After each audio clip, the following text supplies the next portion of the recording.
I just had a delicious peach and some peanut butter on toast for breakfast. So let's do the peanut butter beat while you shake it out. Are you ready? Hey, give me some peanut butter. Hey.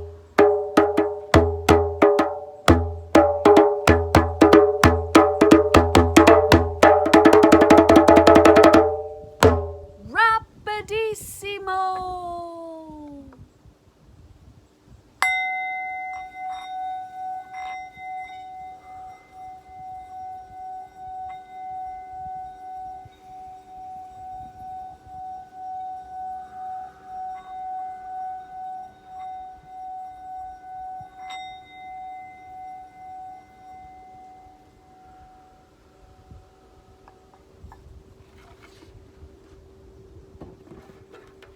It's a nice cool day today and the clouds have rolled in.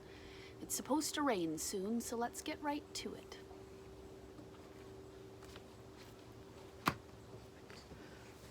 The first book I want to read to you today is called This Little Trailblazer, a Girl Power Primer. This is a book about some fantastic ladies who have done wonderful things for our world. Paving the way to a future that's bright, helping the world with their skills, smarts, and might, little trailblazers cause great big changes.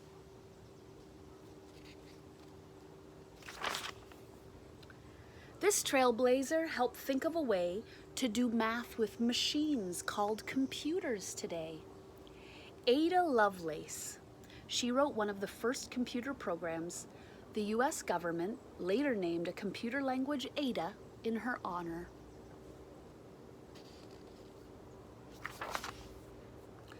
This trailblazer had the courage and skill to organize hospitals and care for the ill. Florence Nightingale began the first professional school for nurses. She was nicknamed the Lady with the Lamp. This trailblazer became a millionaire by designing simpler clothes for women to wear. Coco Chanel disliked the tight dresses of the early 1900s. She created comfortable styles that women still love today. This trailblazer caused a big fuss by not giving up her last seat on the bus. Rosa Parks' bravery helped change an unfair rule that African Americans could not sit by Caucasians on the bus. This trailblazer practiced hard at the bar. In the Firebird Ballet, she soared like a star. Maria Tallchief was the first prima ballerina of the New York City Ballet and the first world-famous Native American ballerina. This trailblazer could run, jump, and throw. When she hit the track, crowds cheered, "Go, Wilma, go!" Wilma Rudolph wore a leg brace as a girl, yet she became the first American woman to win 3 Olympic gold medals in track and field. Isn't that a great story?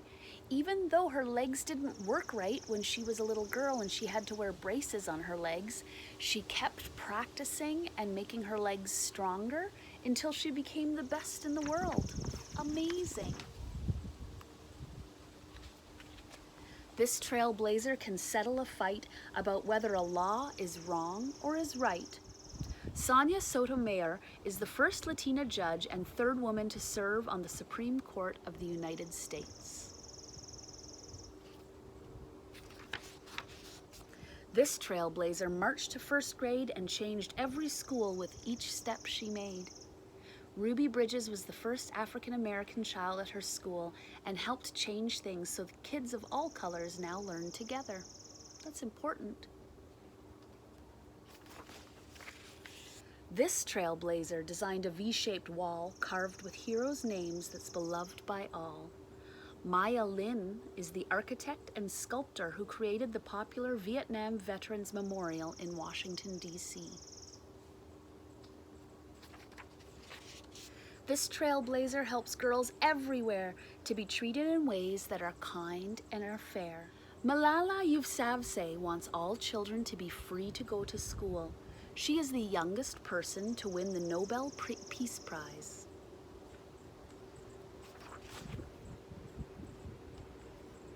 Here are some pictures of other women who changed the world. How will you change the world someday? What a great story. Girls can do anything. One last story today. Last Stop on Market Street by Matt de la Peña. CJ pushed through the church doors and skipped down the steps. The outside air smelled like freedom, but it also smelled like rain, which freckled CJ's shirt and dripped down his nose.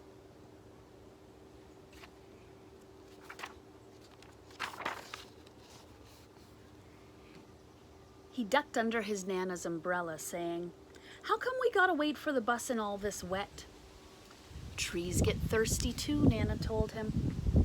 "Don't you see that big one drinking through a straw?" CJ looked for a long time, but he never saw a straw. In our classroom, we talked about how trees have roots. All plants have roots that go under the ground, and they do act like straws to suck up the water. Do you remember when we planted the bean seeds in the jar so we could see those roots pop out? Plants need water and sunshine to grow. Let's take a quick break before we go on to check out the sunflowers we started together. And I want to show you what I found this morning. Look at how big the sunflowers are getting. Now last night I was out giving them a little bit of water with my watering can. Whoa, so tall. Here's the exciting part. The one sunflower over on this side, when I watered it last night, it was still closed. And now that I've gotten up this morning, look, it's starting to open. So exciting. Now remember, growing sunflowers in a container and not in the ground was an experiment for me. And clearly for this one, it worked out very well. But these ones here, the buds where the flowers come out still haven't gotten any bigger. 1, 2, and here's number 3 down here. Same with this pot. Just tiny, tiny little buds.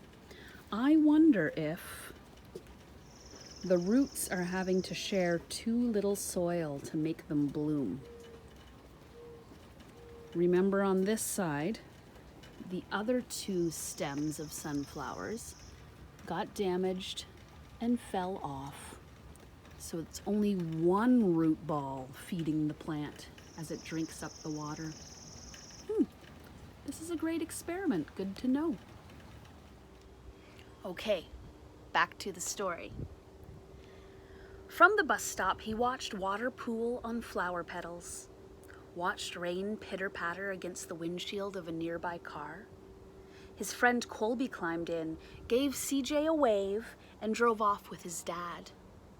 "Nana, how come we don't got a car?" "Boy, what do we need a car for? We got a bus that breathes fire, and old Mr. Dennis, who always has a trick for you." The bus creaked to a stop in front of them. It sighed and sagged, and the doors swung open. "What's that I see?" Mr. Dennis asked. He pulled a coin from behind CJ's ear and placed it in his palm. Nana laughed her deep laugh and pushed CJ along. They sat right up front. The man across the way was tuning a guitar, and an old woman with curlers had butterflies in a jar. Nana gave everyone a great big smile and a "good afternoon." She made sure CJ did the same. The bus lurched forward and stopped, lurched forward and stopped. Nana hummed as she knit. "How come we always gotta go here after church?" CJ said. "Miguel and Colby never have to go nowhere." "I feel sorry for those boys," she told him. "They'll never get a chance to meet Bobo or the sunglasses man. And I hear Trixie got herself a brand new hat." CJ stared out the window, feeling sorry for himself. He watched cars zip by on either side, watched a group of boys hop curbs on bikes. A man climbed aboard with a spotted dog. CJ gave up his seat. How come that man can't see? Boy, what do you know about seeing? Nana told him. Some people watch the world with their ears. That's a fact. Their noses too, said the man, sniffing the air. That's a mighty fine perfume you're wearing today, ma'am. Nana squeezed the man's hand and laughed her deep laugh. We've talked also in our classroom about how I wear glasses to help me to see. My eyes are broken, they don't work right, and so to see the children's faces in our classroom, I have to wear my glasses with this special glass because that fixes my eyes. But some people's eyes can't be fixed by glasses and they cannot see at all. That's called being blind. So this man has a stick to help him feel things so he doesn't bump into things. And he has a dog. This is a service dog, a work dog who helps people. Two older boys got on next. CJ watched as they moved on by and stood in back. Sure wish I had one of those, he said. Nana set down her knitting. What for? You got the real live thing sitting across from you. Why don't you ask the man if he'll play us a song? CJ didn't have to. The guitar player was already plucking strings and beginning to sing. To feel the magic of music, the blind man whispered. I like to close my eyes. Nana closed hers too. So did CJ and the spotted dog.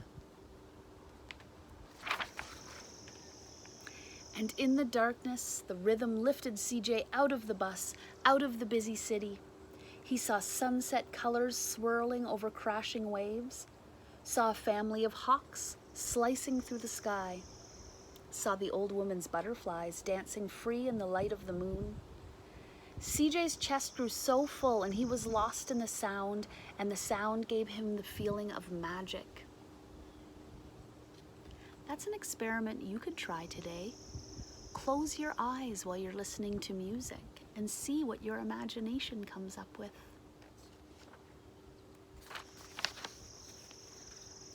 The song ended and CJ opened his eyes. Everyone on the bus clapped, even the boys in the back. Nana glanced at the coin in CJ's palm. CJ dropped it in the man's hat. Last stop on Market Street, Mr. Dennis called. CJ looked around as he stepped off the bus. Crumbling sidewalks and broken down doors, graffiti-tagged windows and boarded-up stores. He reached for his Nana's hand. How come it's always so dirty over here? She smiled and pointed to the sky. Sometimes when you're surrounded by dirt, CJ, you're a better witness for what's beautiful.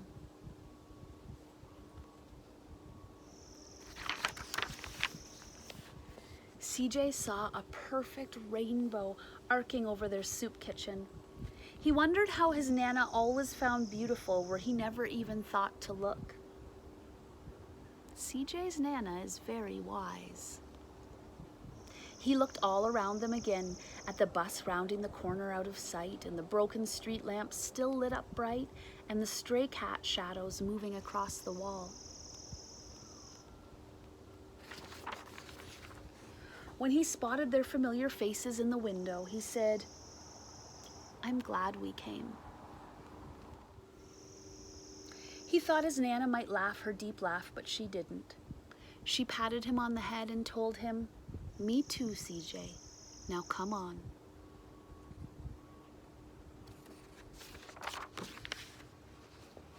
And there they are, waiting for the bus to go home after helping to serve lunch to people who needed it.